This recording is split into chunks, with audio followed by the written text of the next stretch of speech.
are you today? Today is Tuesday, May 12th, and I'd like to welcome you back to another episode of Hamilton Reads. I'm your host, Mr. Hamilton, and today we're going to read Chapter 11 and Chapter 12 of Fantastic Mr. Fox. So, as you saw, you just caught me in the middle of a little bit of meditation. Meditation is something that we used to do in my classroom every day, every school day at school. And it was a little break after our lunch and after our afternoon reading session in which we got to just relax, maybe lay around the room, play with some kinetic sand, read a book, lay your head down and take a little rest. Just clear your head and focus and think about the things that are important to you. And meditation, I think, is something that is kind of paired with this word called mindfulness. And mindfulness is kind of just about being in touch with the present and finding ways in which to kind of stay in tuned and calm yourself down and stay calm, cool, and collected.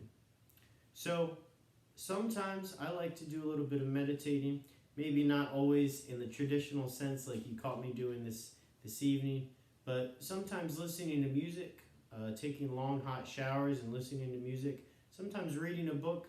These are all ways that we can be mindful and kind of have a little bit of us time to help us calm down, stay relaxed and stress-free, and try to avoid anxieties in our life. So anyway, I urge all of you at home to try to take a mindful moment each and every day, especially when you're feeling stressed out, whether it just be deep breaths or reading a book or taking a hot shower.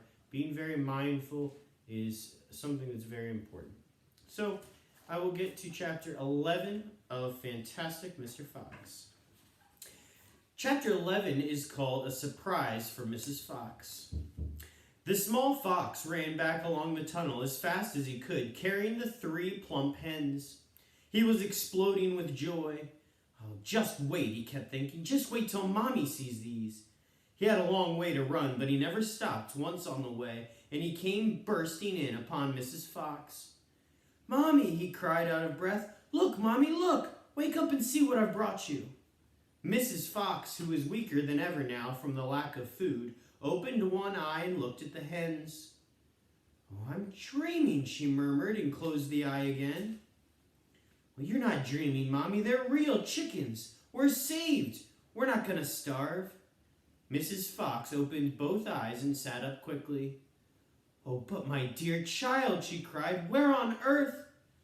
"Bogus's chicken house number 1, spluttered the small fox. "We tunneled right up under the floor, and you've never seen so many big fat hens in all your life. And Dad said to prepare a feast. They'll be back soon." The sight of food seemed to give new strength to Mrs. Fox. "Well, a feast it shall be then," she said, standing up. "Oh, what a fantastic fox your father is." "Hurry up, child, and start plucking those chickens."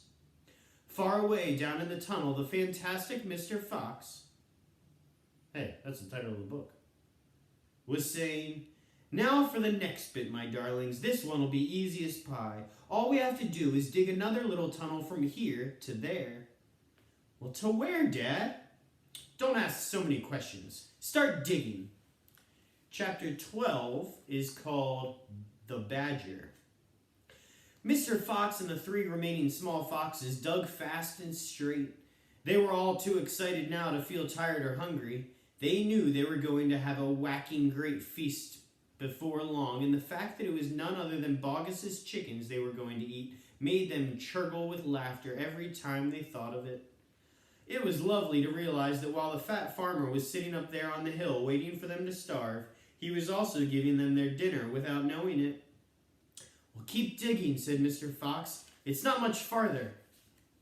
All of a sudden, a deep voice above their heads said, "Hey, who goes there?" The foxes jumped. They looked up quickly, and they saw peeking through a small hole in the roof of the tunnel a long, black, pointed, furry face. "Oh, Badger!" cried Mr. Fox. "Foxy!" cried Badger. "My goodness me, I'm glad I've found someone at last. I've been digging around in circles for 3 days and nights, and I haven't the foggiest idea where I am." Badger made the hole in the ceiling bigger and dropped down beside the foxes. A small badger, his son, dropped down after him. "Haven't you heard what's happening on the hill?" Badger said excitedly. "It's chaos. Half the woods has disappeared, and there are men with guns all over the countryside. None of us can get out, even at night. We're all starving to death." "Well, who's we?" asked Mr. Fox. "All us diggers. That's me and Mole and Rabbit and all our wives and children. Even Weasel, who can usually sneak out of the tightest spots, is right now hiding down my hole with Mrs. Weasel and 6 kids. What on earth are we going to do, Foxy? I think we're finished." Mr. Fox looked at his 3 children and he smiled. The children smiled back at him, sharing his secret. "Oh, my dear old Badger," he said, "this mess you're in is all my fault." "Well, I know it's your fault," said Badger furiously, "and the farmers are not going to give up till they've got you. Unfortunately, that means us as well. It means everyone up on the hill." Badger sat down and put a paw around his small son. "We're done for," he said softly. "My poor wife up there is so weak she can't dig another yard." Here's a picture of Badger and Mr. Fox having a little conversation with that little badger under Mr. Badger's arm. Pretty cool. "Nor can mine," said Mr. Fox, "and yet at this very minute she's preparing for me and my children the most delicious feast of plump, juicy chickens." "Well, stop," cried Badger. "Don't tease me. I can't stand it." "Well, it's true," cried the small foxes. "Dad's not teasing. We've got chickens galore." "And because everything is entirely my fault," said Mr. Fox, "I invite you to share the feast. I invite everyone to share it. You and Mole and Rabbit and Weasel and all your wives and children. There will be plenty to go around, I can assure you that." "Well, you mean it?" cried Badger. "You really mean it?" Mr. Fox pushed his face close to Badger's and whispered darkly, "Do you know where we've just been?" "Well, where?" asked Mr. Badger. "Right inside Boggis's chicken house number 1. "No." "Oh, yes. But that's nothing to where we are going now. You have just come at the right moment, my dear Badger. You can help us dig. And in the meanwhile, your small son can run back to Mrs. Badger and all the others and spread the good news." Mr. Fox turned to the small badger and said, "Tell them they're invited to a fox's feast. Then bring them all down here and follow this tunnel back until you find my home." "Well, yes, Mr. Fox," said the small badger. "Yes, sir. Right away, sir." "Oh, thank you, sir." And he scrambled quickly back through the hole in the roof of the tunnel and disappeared. That's the end of the chapter. That's where we're going to stop today. That's where we're going to pick up tomorrow, Wednesday, May 13th. Sorry, this is in the way a little bit. So today for our sock and shirt segment, I have a very special shirt on that's new. I have a similar shirt to this, but this is a new shirt. I just actually took the tag off 5 minutes ago before I started recording the episode. So this is a shirt that my mother got me recently, and it's got some bananas on it, but this one's a little unique because this one only has buttons that go down to the middle of the shirt, so it doesn't button the whole way down, just a few buttons, and like I said, lots of bananas.